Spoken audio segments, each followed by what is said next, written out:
Hello guys, selamat malam guys. Sekarang di sini malam. Mengapa disebut selamat guys? Selamat itu dari bahasa Arab sebetulnya dan diserap dalam bahasa Indonesia yang mempunyai arti salam guys.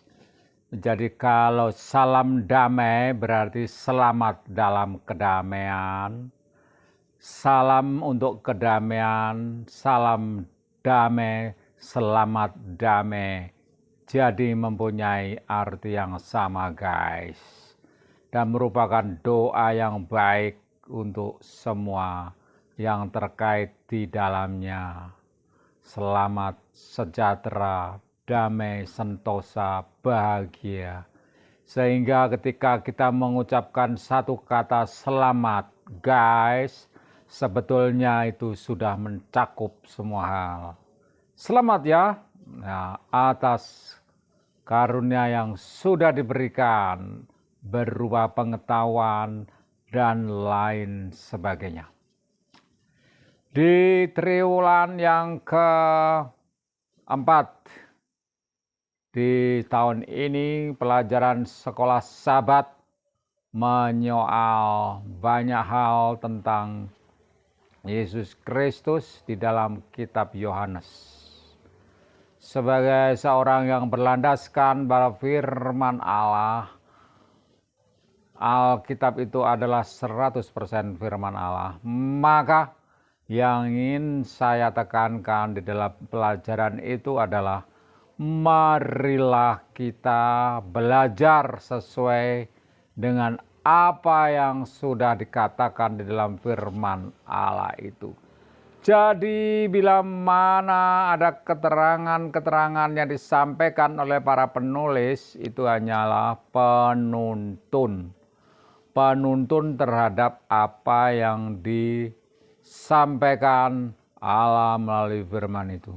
Jadi bukan itu kebenaran yang sepenuhnya, tapi penuntun. Dan itu pun harus diuji di dalam firman Allah itu sendiri.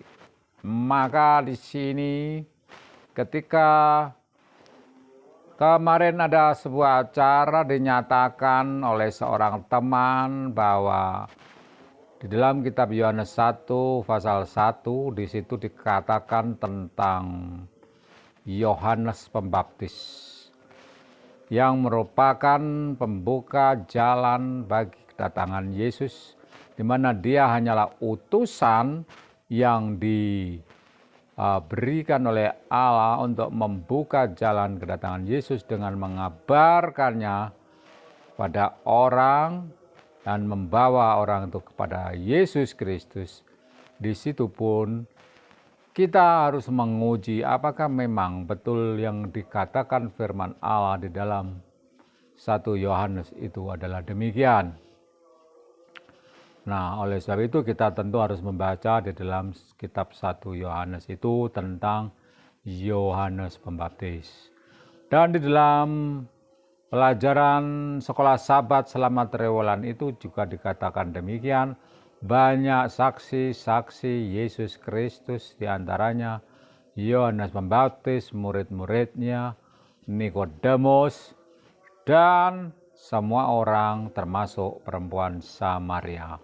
Nah guys, maka ketika kita mendengar banyak aliran yang mengatakan penafsirannya sendiri-sendiri yang kelihatannya berbeda satu dengan yang lain terhadap firman Tuhan itu, maka kita patut untuk kembali kepada Alkitab, back to the Bible, di mana bagaimana sesungguhnya firman Tuhan itu berkata. Nah, kita tahu guys bahwa Alkitab itu bukanlah tulisan yang ditulis Allah dengan tangannya sendiri, tetapi melalui tangan para nabi yang diilhami oleh Roh Kudus. Dengan pengilhaman oleh Roh Kudus itu mereka menuliskan apa yang dikehendaki Allah kepada manusia. Oleh sebab itu guys, bukan berarti itu ada tulisan manusia. Semata manusia hanya dituntun oleh Roh Kudus dan dia menuliskan apa yang Roh Kudus bisikkan, kehendaki. Roh Kudus itu oknum atau pribadi ketiga dari Allah. Di mana dalam Tritunggal kekristenan ada 3 pribadi Allah, yaitu Allah Bapa, Allah Putra, dan Allah Roh Kudus. Ketiganya ini merupakan satu satuan yang esa, tidak saling mengecilkan satu sama lain, ketiganya mempunyai kedudukan yang setara. Dan rumusan Tritunggal ini tidak ada di dalam Alkitab dikatakan Tritunggal itu, tetapi ada kata-kata ketiganya yang esa. Nah, di situ bahwa Allah sama dengan Yesus Kristus, Allah Bapa dan Allah Roh Kudus.